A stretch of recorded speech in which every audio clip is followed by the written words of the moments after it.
The attack on Israel is a terrifying reminder of what can happen at a border that is built as secure. Despite this dangerous reality, the Biden administration, with the backing of Democrats on Capitol Hill, continues to allow illegal aliens, including military-aged men from adversarial countries, to overrun our homeland. Enough is enough. It is time for the incoming Speaker and House Republicans to unite behind their mechanism to fix this disaster. H.R. 2, securing America's borders, must remain a top legislative priority over the coming weeks. Most important, the border crisis should not be viewed as a problem that can be solved with more taxpayer dollars, a trap that has been laid alongside providing critical financial assistance to Israel. Lora Ries, who's the Director of Immigration and Border Security at the Heritage Foundation, write this piece. You know, there was a blow-up in the Senate today, and Sam Faddis is also joining us. Hello, Sam. Welcome back. And I just find it so shocking, Lora, that Democrats have such pushback on securing our border and putting teeth in legislation that would protect Americans from being vulnerable. Why? Well, for them, it's about power. And not only do they assume that these illegal aliens will vote Democrat one day, but it is also about drawing congressional districts. If you think about the U.S. Census, one of the uses of that is drawing congressional districts. And the left has fought adding a citizenship question to the census. And yet you must be a U.S. citizen to vote. So if the census isn't going to ask citizenship, then it's going to count everyone who is here, including green card holders, temporary visitors, and illegal aliens, and then use those numbers to draw congressional districts, which means if you have a state with a very large immigrant and illegal immigrant population, you're going to have more congressional districts based on those numbers. Conversely, if you are a state with very low immigrant numbers, then you're going to have fewer congressional districts than you should. So right now we have congressional districts in California that simply shouldn't exist if the idea is representation based on citizenship, which is the only type of American who can vote. And then we also had Senator Dick Durbin from Illinois today advocating illegal aliens serving in the U.S. military. Yes, so apparently he thinks this is yet another job Americans won't do. And yet the left has worked very hard to undermine our own military, whether it was the COVID vaccination requirements or injecting wokeism into all aspects of our military. No surprise, then, people are not keen to join the U.S. military or have their children join the military, even though they themselves have been in the military or are veterans. And so Senator Durbin is then therefore arguing, well, we should have illegal aliens join the military. Again, this is to fast track them as citizens. It is because in the immigration law right now, you can become a U.S. citizen faster if you are in the military than if you are not in the military. So yet again, this is more about power. I mean, Sam Faddis, what do we say to these elected officials who've become an enemy to our nation? There's no other way, there's no other conclusion you can reach. I agree with you, Armstrong. Look, they're completely out of touch. We're talking about the border as an example. Okay. The policy of the Biden administration, let's just say this out loud, is that borders don't exist. I mean, we do not enforce our immigration law, so we have moved to open borders. The Congress didn't vote on that. The American people didn't decide that. These guys just decided in a vacuum that they're going to do this. And this whole concept of the military, I mean, look, I think sometimes these analogies to the Roman Republic and the Roman Empire get overwrought. But this is a pretty clear one, right? The Romans went down this road. They started with an army that was representative of the people, citizens, soldiers who defended the Republic. And the next thing you know, they had an army of mercenaries and folks who owed no allegiance to the Republic, and the only allegiance they owed was to their commanding officers. We know how that story ended. Wasn't good for democracy, and we don't want to go down that road. It's not good for democracy, Lora. No, it isn't. And terrorists can exploit this. They have exploited this in the past. If they see a fast track either into the U.S. or to remain permanently, is to join the military, then they will do that. And then they can and have attacked fellow soldiers.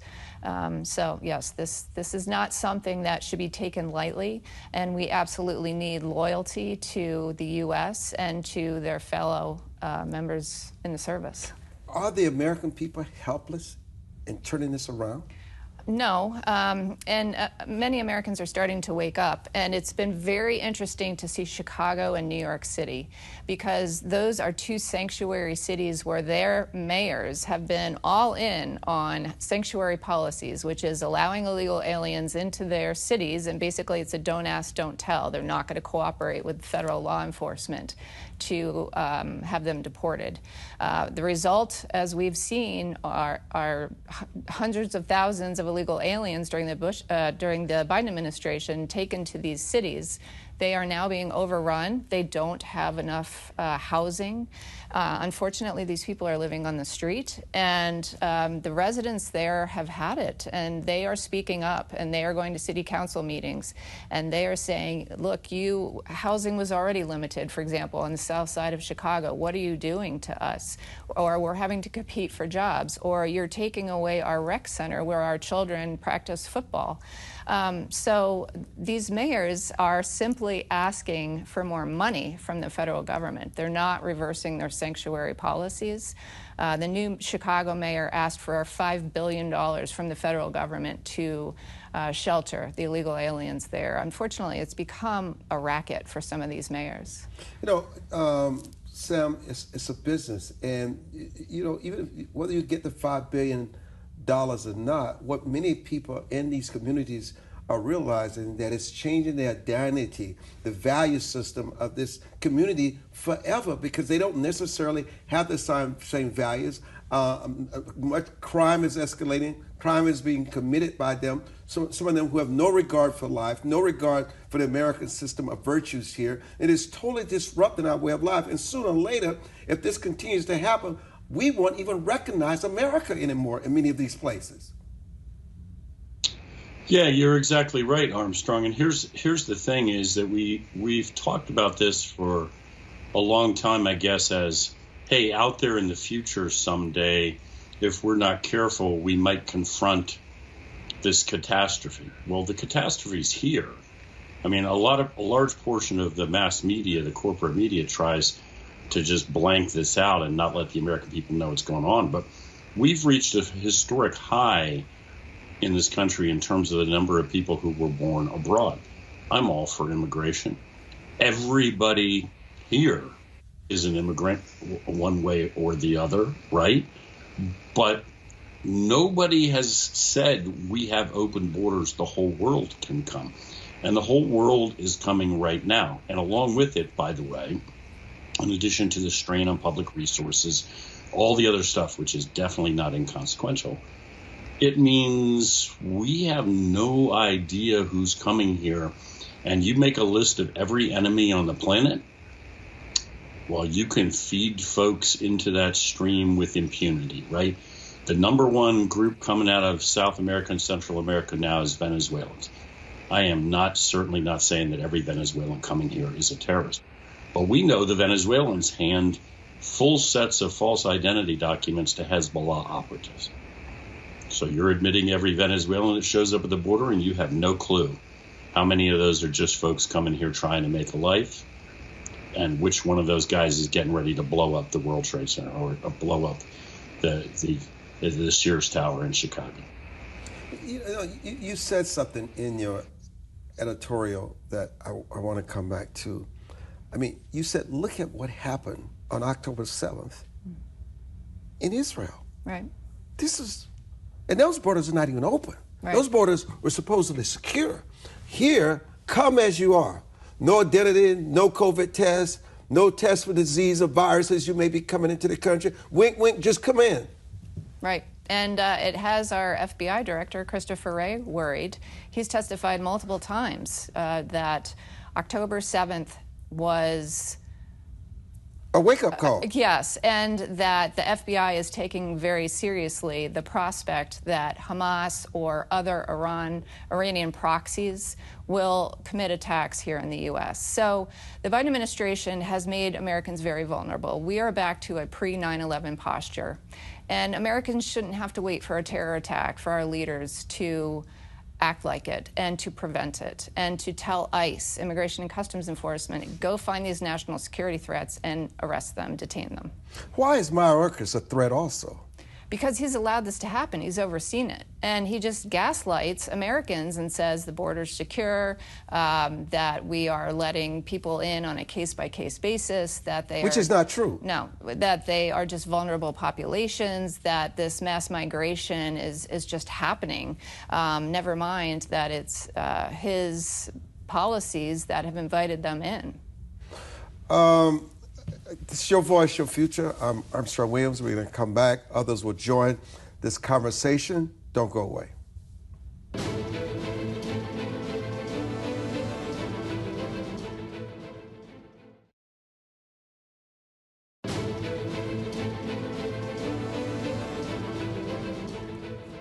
And welcome back to the broadcast. We're now joined by Micah Yan, author, analyst, war correspondent, and Robert Hill Patillo, who is an attorney. I don't see Vaughn there, but anyhow, let me come back to something before I go to Robert. I just got this sent to me of a large group of mostly Chinese men illegally crossed through open gaps of the border fence in California just today. There used to be, which is way too many, about 1,000 crossing a month. What is that figure now? Now it's up to over 7,000 Over 7,000 Chinese, and the vast majority are military-aged men. Military-aged men. They all have the same identical luggage, the same identical uniforms. What does that tell you? It's organized and paid for. By whom? I don't know. Robert Hillard, does this concern you? Well, of course it concerns me, and I think that we should have been handling comprehensive immigration reform since the Schumer compromise in 2013, where Republicans walked away from it, or the Obama compromise in 2015, where Republicans walked away from it, or the Trump compromise in 2018, when Republicans walked away from it, or even last month when President Biden requested $15 billion to secure the border, and Republicans haven't even brought that to a vote yet. I think that we hear a lot of hyperventilating about the border, but we see very little action from Republicans when it comes to actually putting together the type of comprehensive immigration reform that's needed to actually fix the problem. And until we have the political will to not just simply fearmonger, to not simply blow smoke, but actually to do something, we're going to continue having this argument year after year. The last time we had anything done on immigration was Ronald Reagan doing amnesty in 1986. We need to really take this issue seriously, come to a bipartisan compromise that can deal with the border, deal with the dreamers, deal with a pathway to citizenship, unburden our court system, create a guest worker program that actually benefits all countries, and really work with our neighbors within our hegemonic sphere of influence to do something about the problem. But instead, we still see continuously Republicans treating this as a political volleyball that's great for election time, but nothing to do when it's actually time to legislate. Micah Yan, you heard, before I go to Micah Yan, let me have you respond to Robert Hillard, who wants to blame this all on Republicans. Well, currently, we're dealing with historic numbers. We're looking at about 10 million people right now when you include the known gotaways who have been encountered or have just evaded Border Patrol. And so to say that the Republicans are not trying to solve this problem is simply false. The House passed H.R. 2, the Secure the Border Act, in May. It would be extremely effective at preventing illegal immigration in the first place. But the Senate won't consider that bill. The Democrats right now in the Senate give lip service. They're saying they're willing to do a few things on border security, but really what they want is to have the Republicans take responsibility for this issue. And yet the Senate Democrats won't consider ending the gross abuse of mass parole. They won't stop the asylum fraud. They won't stop the unaccompanied children being enticed to come here. They won't stop funding the non-governmental organizations to the tune of billions of dollars to carry this all out. So if you want to solve the problem, there's 4 things that need to be done right there. Robert, your rebuttal? President Biden asked for $15 billion last month. Republicans instead have started saying they're going to launch an impeachment inquiry and investigate Hunter Biden. We talk about the Venezuelan migrants who are coming here. We pretend that Donald Trump didn't try to overthrow the Venezuelan government and place Juan Guaido in power less than 4 years ago. We have to start taking these issues seriously. We can just dust off the 2018 agreement that President Trump almost signed in February of that year. That was the notorious S-whole countries comment meeting with Dick Durbin. We can dust that off and have it signed into law right now. We have already seen it pass the House of Representatives previously under Nancy Pelosi. The Senate has already said they would pass it. It does much of what was just stated with regards to the border, in addition to creating a pathway to citizenship, in addition to creating a stronger digital border and also physical barriers put in place. It also deals with this issue of unaccompanied minors and the Dreamers in a comprehensive fashion. So to pretend that somehow the Republicans want to get this done when all they're interested in is random conspiracy theories and using this as a political volleyball to kick back and forth, it's just antithetical to history. We've had compromises on the books for the last decade the Republicans have walked away from again and again and again. Michael Vaughn, how do you respond to what you're hearing? I'm downrange again, sir. I'm in Honduras. I just left Guatemala. Today I've been out looking, for instance, at the Canadian consulate actually is sharing space with IOM or OIM, depending on which language. OIM is basically the immigration pump for the United Nations. They're actually in the same building, the Canadian consulate here in Honduras. You just can't make up this stuff. I hear, I'm downrange all the time, whether it's Panama or Colombia or Morocco. I'm watching these things in Lithuania and all over the world. And what I'm hearing is a lot of people that think this is about politics. And I'm here to tell you, I'm a war correspondent. Sam Faddis and I read his information all the time. I share information with Sam all the time. You need to pay attention to Sam. And also Heritage Foundation, Lora. I don't actually know Lora, but I do pay attention to Heritage. But I'm downrange constantly. Year after year, I spend the vast majority of my time outside of the United States. We are at war. This is a hybrid war. This is not about conspiracy theory or scare tactics. If you bury your head in the sand, you are going to die, and I mean die. And this is coming from somebody who spent a lot of time in war and constantly comes and goes out of wars. This is actually a replacement population. This is not about I was in the Walmart here earlier today in Tegucigalpa, the capital of Honduras. I put that up on Twitter or X some hours ago, and it's just showing the food section and whatnot. And people are dialing in from all over the United States saying, hey, that's better than the Walmart I'm at. Right across the street from me, outside my hotel window, is a TGI Fridays, right? So we've got this idea that all these countries these people are coming from are actually poor and they're starving to death. But let me tell you, the Venezuelans who are coming through, which is the vast, by the way, Laura mentioned something about 7,000 a month coming through. I think she may have misspoken. It may be 3 times that number per day. Nobody actually knows. We're talking, it could literally be 20,000 per day at this point, and that is a directionally accurate number at least. Nobody knows. Homeland Security doesn't know how many are coming through. That's the northern border, the southern border. I'm telling you, the Darien Gap is being opened up right now as we speak. They're putting 2 new camps in. And for those who know what the Darien Gap is, you should see the infrastructure down in Ecuador, down in Colombia. The infrastructure for the aliens to come through is being built, and it has been being built for a long time. Secretary of Homeland Security Mayorkas has come down to Panama with fistfuls of cash, helping to build that infrastructure to increase the rate of flow of people coming to the United States. That doesn't include the CBP One app.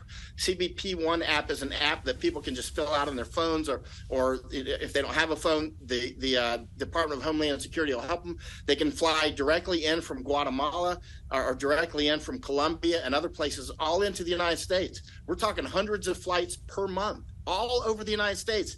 This doesn't include the people coming across the northern border or coming across, washing up on the beaches of Florida. For instance, one Chinese man that we met earlier this year, or let's say intercepted, coming out of the Darien Gap, his name's Lushan Zhao. He said that he bought a boat and interviewed him for an hour and a half. He'd just come through the Darien Gap He had just come through Colombia, and before that, Quito, Ecuador. But we intercepted him coming at the best time to question people, as Sam Faddis will know from his CIA background, is at nighttime when they're alone, especially when they're hungry and emotional. I caught him when he was very angry and calmed him down a bit, and he talked for 90 minutes. He talked about buying a boat in the Bahamas for $5,000 from a Scotsman. He said he was coming to Florida with his father, and he ran out of fuel. He said the U.S. Coast Guard picked him up. I confirm that. The U.S. Coast Guard did, in fact, pick him up. He said that he was deported back to the Bahamas and that he then was being deported back to China, but he then flew to, his name was Lushan Zhao. He then flew, his English was perfect, by the way, and his body language was very good. And he could almost blend in if somebody didn't know what they're looking for. But in Cuba, he changed his flight from, instead of going from Cuba to China, he flew to Quito, Ecuador. Now, there's an entire ecosystem, hotels and snakeheads, as they call them, coyotes, all the way through Quito, all the way up through Colombia, through Panama, the Darien Gap, up through, next is Costa Rica, of course, the Nicaragua, and then they come up through here, Honduras, then they go to Guatemala, where I just left a couple days ago, and then they go to Mexico, and then they end up in towns around the United States. The Chinese have their own ecosystem within ecosystems, and different ones go to different places. For instance, the Fujianese speakers go to some places, the Mandarin speakers go to others. And anyway, we could talk about this for days, but the bottom line is this is an actual invasion. When I leave places like Panama, let me get Sam. Sam, do you listen? I heard Lora say there's 7,000 Chinese. That doesn't account for everybody else that's coming in. Is it an invasion? Is it at war? How do you respond to what Michael is sharing with us? Yeah, well, when Michael Jan's done speaking, usually what I say, Armstrong, is amen, because, and I'm not trying to be smart, because the man is in the middle of the thing, on the ground, overseas, all day, every day. Look, let's just cut out any nonsense about the fact that we're dealing with some kind of issue at the border and all we need is a new piece of legislation and a compromise. That's garbage. I'm sorry, it's not true. We have laws in the books. We're not enforcing them. This administration has decided we have open borders. People are flooding into this country at unprecedented levels, and they're coming in a lot of cases with a lot of money and a lot of backing. And as one of the guests said earlier, one of the key things is nobody's asking the single most critical question in intelligence work, which is why? Like, you got a guy who Michael was just talking about who has enough money to buy a boat in the Bahamas, and then he comes to Florida, but he gets caught, and he goes back to the Bahamas, but he's now got enough cash to go to Ecuador and then start all over again and make his way back. So the narrative from the left is these are unemployed factory workers or something that can't feed themselves in China.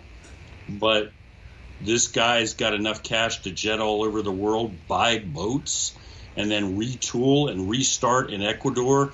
You guys are talking, as everybody is, about how overwhelmingly what we see now are men unaccompanied in the prime of life. In many cases, as Jan has said on a number of occasions, kind of look like they handle themselves, have the same gear. They come out of the jungle. They're in good order. Like guys maybe were trained to do this. Okay, so somebody somewhere ought to be scratching their head saying, what the heck is going on here, man? Where are you getting the money? Who's putting you up to this? Where'd you get the plane tickets? How'd you learn to make your way through the jungle in Panama and walk out in good order? Why are your clothes in a dry bag inside your backpack like they teach you to do in jungle warfare school? Anybody asking any of those questions? No. What they're doing is processing them, giving them a shower and a meal, and then helping them move on to Chicago or New York. That's what's happening right now. We are being invaded. And this government, as Michael has pointed out, is actually making it happen. They're not just letting it happen, because this conveyor belt of camps all across Central America, run by UN agencies and NGOs, look at who pays the bills for that. It's the American taxpayer is funding that conveyor belt. So we're not just letting them in, we're actually bringing them here. And we'll be back Your voice, your future. I'm Armstrong Williams.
You know, Laura, it appears after listening to Jan and Sam Faddis, it seems as though our dollars are accelerating what they're doing. Our dollars. That's right. And so right now, the White House has asked for another $13.6 billion just for border security in their supplemental. It's what's in front of Congress right now. But think about what this administration has done the past 3 years. They've just processed in millions of illegal aliens. So giving them another dollar is just going to accelerate the same approach, the same open border agenda and operations. We need to close the loopholes that they exploit, the asylum fraud, the unaccompanied children, the mass immigration parole, and defund the NGOs that are carrying this out.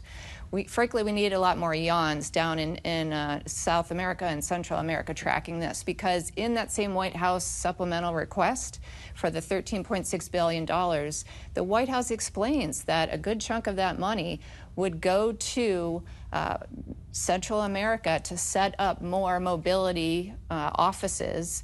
So draw more people from around the world to Central America, help them apply for, use that CBP Mobile One application, and basically schedule their illegal immigration into the U.S. But it keeps drawing people towards our border instead of using the long existing U.S. refugee process in that program. You know, Robert, do you think this administration understands the consequences of their actions and what is actually happening with this money? You're empowering people to ultimately destroy our way of life?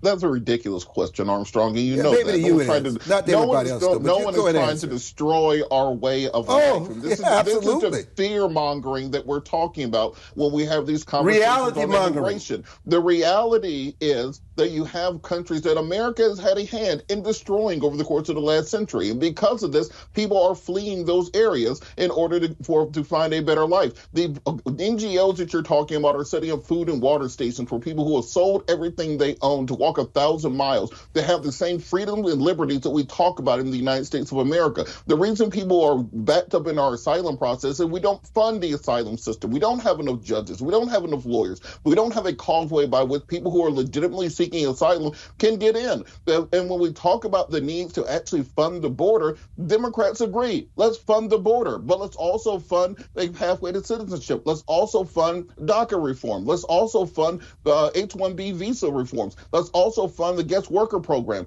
Now let's have a comprehensive bill that actually gets these things done. And I have not heard one solution from anyone talking about all this fear-mongering. We're being invaded. It's the Roman Empire. Alaric the Great is at the door. They're knocking out the door. The Sicilian pirates are coming through the Mediterranean. All of that, no one has given a solution yet. The solution is the actual legislative process that we have in place that can actually fix these issues, but they don't want that. Do you know why? Because the corporations that fund the Republican Party enjoy the illegal immigration system that we have right now, where you can pay people below the table, below minimum wage, to keep our agricultural industry going, to keep our hotels going, to keep our restaurants going, because that's what makes money for Republican donors. They don't want to actually fix the system. If they did, they would have agreed to the compromises in 13, 15, 18, and 20 that we had on the table. And right now, we can come to an agreement on what can be the outlines of a comprehensive immigration reform bill that will both secure the border, stop the level of asylum seekers, that will actually streamline the system, that will actually fix the problem. But that is not of interest. Fear-mongering is of interest, not solutions. Jan, how do we respond to our brother, Robert? Robert, come with me. I'll take you. I've been. Right now. Hold on. I will tell come down with hold me. on. Come Give down me a with second. me. I'll pick you up at the airport tomorrow, and I'm dead serious. Give me a second. I should have mentioned that. I've actually work with NGOs to work with Haitian migrants. I've been to El Paso. I've been to Brownsville, Texas. I've been to Costa Rica. I've been to Port-au-Prince. I've been to Panama. I've been to Guatemala City. I've been to San Salvador. I've been there. I've done the work. But have you gone staying in 4-star hotels? Have you been in the trenches? I've been in. You really think I can afford working for a nonprofit being in the 4-star hotels, Armstrong? I'm not you. I just want to make sure you're in the trenches and you're seeing what Michael is facing every day. And we are handing out food. We're handing out water. We're processing people's asylum paperwork. We're finding out what people are fleeing, whether it's domestic violence or if it's terrorism. We're talking to the people on the ground to fix the problem. I'm not going to Guatemala on vacation just to hang out. It's about fixing the issues that exist and actually trying to make a difference in the lives of these human beings, not migrants, not illegal aliens, human beings who are seeking to not have a better life for themselves and their children. And we can have a legislative solution. We can actually fix that, or we can keep talking about we're being invaded and all of a sudden our way of life will be destroyed because there's hungry children. Go ahead, Michael. Invaded. This is a hybrid war. We're being invaded. And this sort of warfare has happened many times in the past, and it's happening right now. And I assure you, they are coming to kill you. They are not coming to argue with you. They're not coming to steal your vote. They're coming to replace you. This is very obvious. They're doing the same across Europe. Often I go over to places like Netherlands and I watch the same thing happening there. And it's happening in key places. For instance, Panama is being taken right now. The Chinese Communist Party will do to Panama exactly what they've done to Tibet and what they've done or what they're doing to Xinjiang. They'll do the exact same thing. They'll do the same thing over in Netherlands. Netherlands is key terrain because of those two harbors that Armstrong and we talked about the last time we talked to Armstrong. The two major harbors there that Sam has talked about quite a few times, Rotterdam and Antwerp, the two biggest harbors in Europe, 2 of the top 10 in the world. So you've got Netherlands being flooded right now with massive amounts of aliens. They're working to build something called Tri-State City, by the way. And Tri-State City will be a giant smart city for 30 million people. And by the way, the reason I'm in Honduras is this is another key terrain. For instance, anyway, we could go on for hours about this. I should probably save that for another time.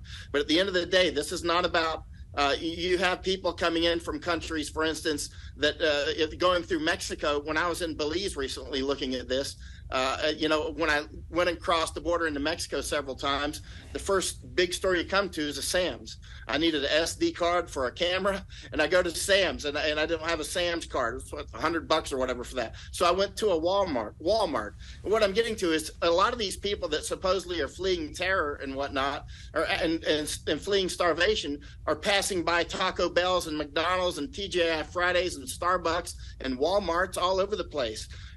Country after country, they're going through very safe terrain. Americans come down here and live down here and start businesses down here. Same in Guatemala.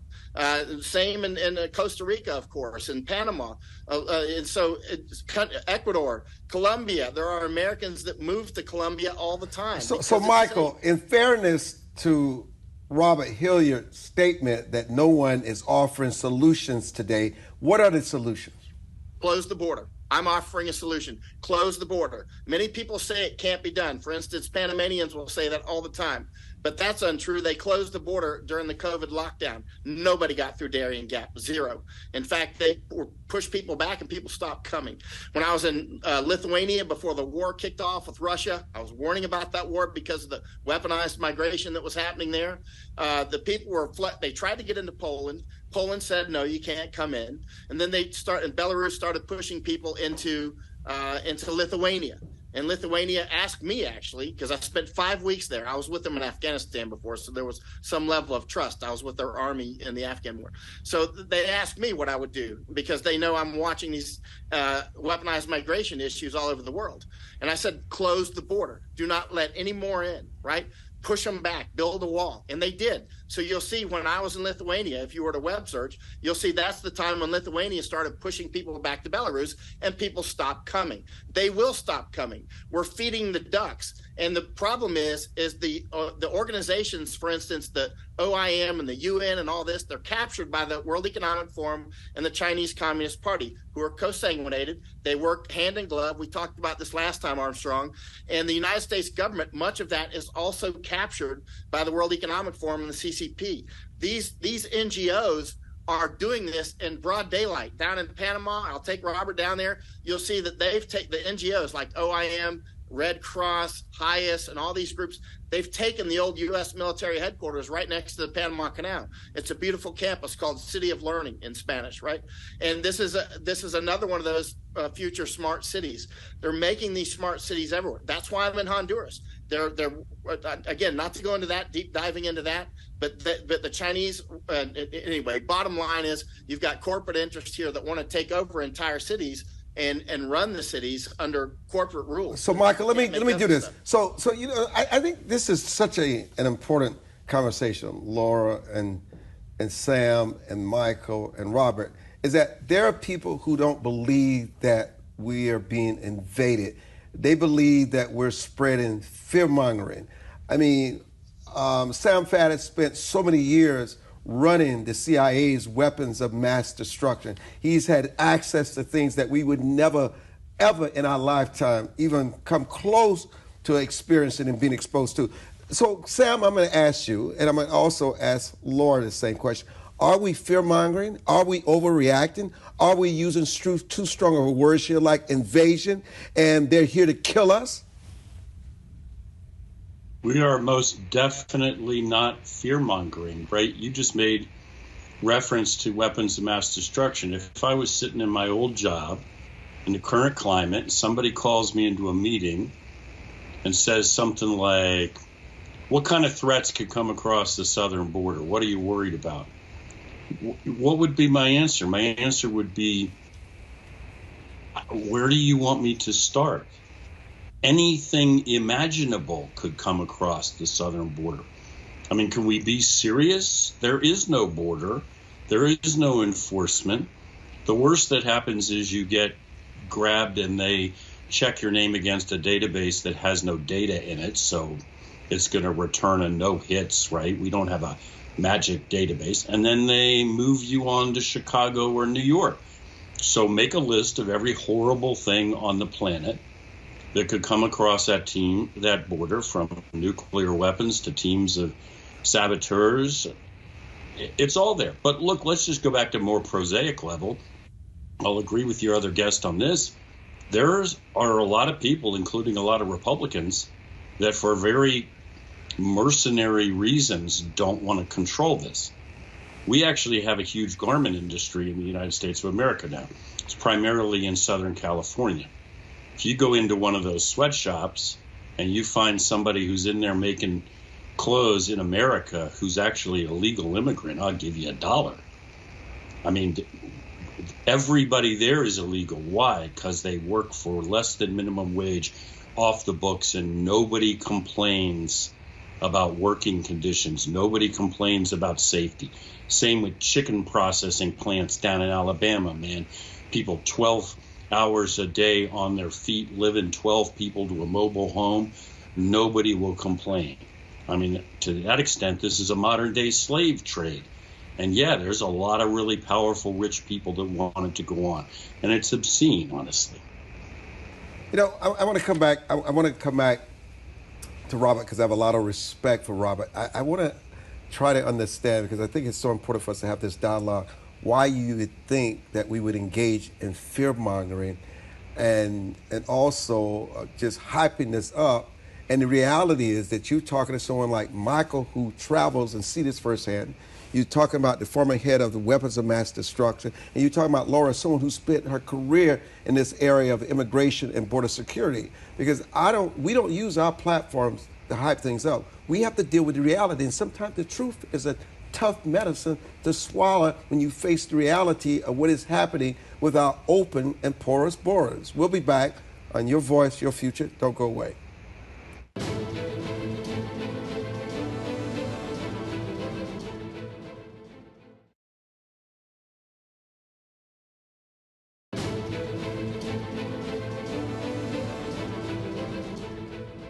So, Robert, I come back to you because I really believe that we're back to pre-9/11.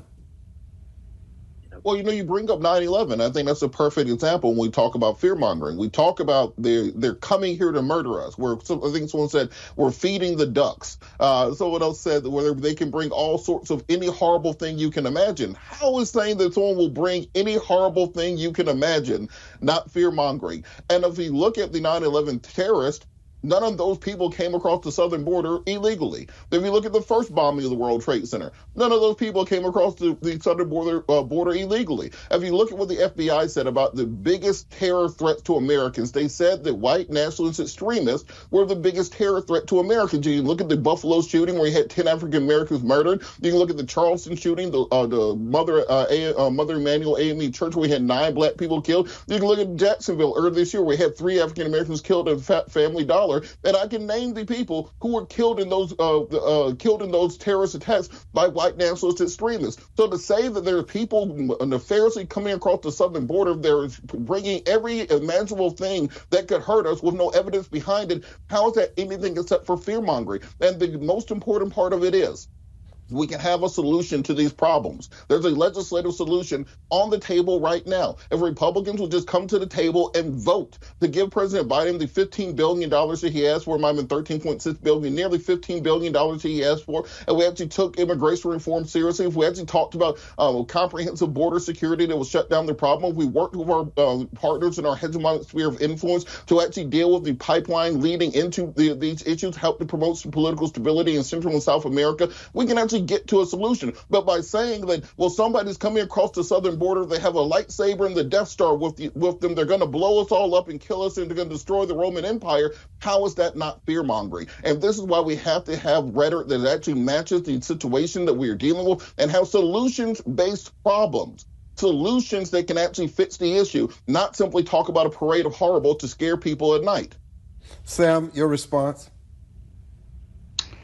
So I did say anything you could imagine. Just for the record, I did not contemplate that would include lightsabers. So I guess we can cross that off the list. Look, I think the issue is we are in an identical posture in terms of 9/11 in the sense that it is crystal clear what the danger is. You can see the lights on the locomotive and you're standing on the track.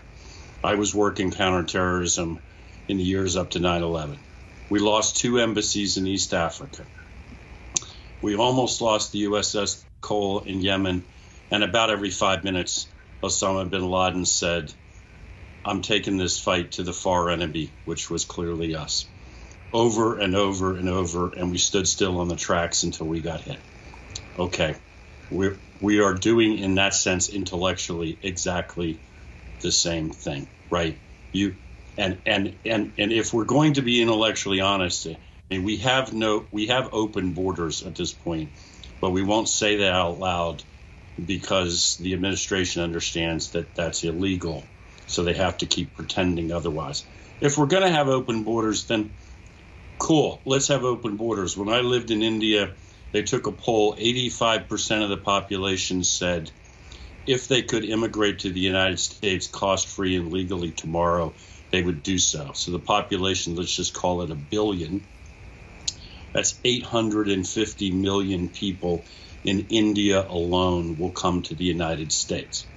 So stop making them climb through the Darien Gap. Let's just start landing jets in New Delhi and Mumbai and loading them up, and then figure out where you're going to put, by the time you're done, billions. I mean, obviously, as a matter of common sense and policy, we have to have borders. We have to enforce our laws.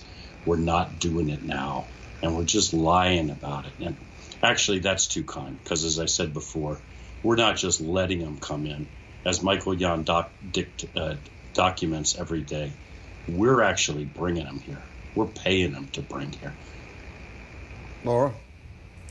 I agree. And I don't believe FBI Director Christopher Wray was fear-mongering when he's testified multiple times the past few weeks that he is very concerned about the terror threat we are facing, particularly since October 7th, and the leaders of Hamas and Iran and their other proxies have called for similar attacks in Israel, in the U.S., etc. So we have to take them at their word and act accordingly. Americans should not have to wait for a terror attack for our leaders to act.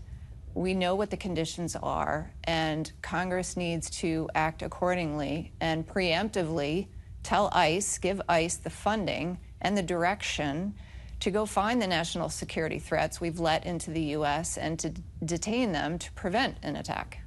Michael? Yes, sir. Well, you can see we are in a state of war. It is a hybrid war. A lot of people see it. A lot of people don't. I think more people see it now than did before. But at this point, I mean, I actually call it fear-mongering or whatever you want. But, I mean, the bottom line is war is about conditions, right? A lot of people ask, what will be the spark that actually kicks this thing off? Well, it's all about conditions. Amateurs are always talking about sparks. We're clearly watching the world go into a food crisis, right? You can see it with the nitrogenous fertilizer production being slashed and cut. You see Groningen in gas field in Netherlands has been cut this year. You see the energy, the greenhouse people trying to cut U.S. natural gas off. The natural gas is very important for creating nitrogenous fertilizers using the Haber-Bosch process, something we talked about before, Armstrong, where you take the hydrogen off the natural gas, combine it with the nitrogen that's in the air that we're breathing, and you make ammonia. In 1914, when this began in Germany at Ludwigshafen, you see that the world population exploded then. That actually is the year that the Panama Canal opened as well. It wasn't just because of nitrogenous fertilizers and the Panama Canal and that sort of thing. There was also better medicines and refrigerations and that sort of thing. But the bottom line is the nitrogenous fertilizers are very important. And we see that under attack. When we see the food prices going up, as they are now all over the world, that creates that hop. The hop is the human osmotic pressure. The human osmotic pressure is the push and pull of migration. So as we see all these routes being facilitated and opened up, again, like Sam has mentioned, we're not just allowing it to happen. We are facilitating. We're making it happen. We're building camps for them to do it, and so is the Chinese Communist Party, right? We are actually not just allowing it. We are putting them on the buses at Yuma, McAllen, Texas, all these places, San Diego. You see Border Patrol every day when I'm down there, loading them on the buses. Just doing my job, sir. Loading people into the United States, even as we are clearly going to go into very serious food problems, global problems, for many reasons. But the bottom line is, when you look at this hybrid war, the highest level of warfare is, is information war, right? That's the highest level of warfare. And the information warfare is intense, whether it was with the jab mandates and we couldn't say what we thought about those sorts of things being censored, and just the intense information war that's allowing these borders to be open. Let me do this for you, Michael, because in the interest of time. Sam, your latest article in A&D magazine is that Al-Qaeda is attempting to acquire nuclear weapons? Yes, sir. That is the latest information we have from multiple sources on the ground in Afghanistan, including a guy outside of Afghanistan who's a former chief of intelligence for Afghanistan, who has sources inside Afghanistan. So the governor of Nuristan province, who is technically a Taliban governor, but is also a senior member of Al-Qaeda because those organizations are now tied up at the hip, is meeting with individuals about the prospect of buying or stealing a Pakistani nuclear weapon, or perhaps more than one. So, Robert, what would you recommend to the Biden administration to do, especially on the foreign and the border front, to make our country safer and less vulnerable? Oh, absolutely. I think that President Biden needs to sit down with Speaker of the House Johnson, sit down with Mitch McConnell, Chuck Schumer, with Minority Leader Jeffries, and actually put together a comprehensive immigration reform plan that will address many of the issues that have been presented today. I don't think Democrats deny that there is an issue. It's just we have a divergence in how the issue should be solved. I think this idea that we're simply going to put up a giant wall, Game of Thrones style, to keep people out, I don't think that's a tenable solution that people believe in. And in addition to that, it does not solve the fact that most of the shipping containers that come into America are never checked. It does not solve the fact that we have most of the Chinese illegal immigrants that come to the United States of America to buy plane tickets and just overstay their visas. It does not change the fact that we do not have a guest worker program that both supports the small businesses that depend on migrant labor, but also puts guide rails in place that will fix the problems as they exist. And I think that we can have a real adult conversation about these things that is not based on fear, that's not based on anger, then we can come to a solution that will fix many of these problems. And I think that that is the conversation that needs to be had in the United States of America, a solutions-based conversation. And I think that gets us where we need to go. Lora, will we get an immigration bill with real teeth in it? Well, that's the question. And unfortunately, it seems like too many senators are willing to do a little bit and then go home and say, yes, we passed border security, but it won't actually solve the problem. And so until we are preventing illegal immigration in the first place, we're not going to have a secure border. So, and then Republicans will own this issue, Democrats will be let off, and we won't be dealing with this issue or allowed to legislate on it for at least another decade. We are at historic levels. We're talking about 10 million people right now. We are facing real national security threats, and the members of Congress, particularly in the Senate right now, need to act like it, uphold their oath, and protect Americans. Lora, Sam, Michael, Robert, I cannot thank you enough for bringing your insights and your experiences to this conversation today, because, you know, America should be first again, and we should always protect the interests of our fellow Americans. Thank you all for joining us for this edition of Your Voice, Your Future. I'm Armstrong Williams.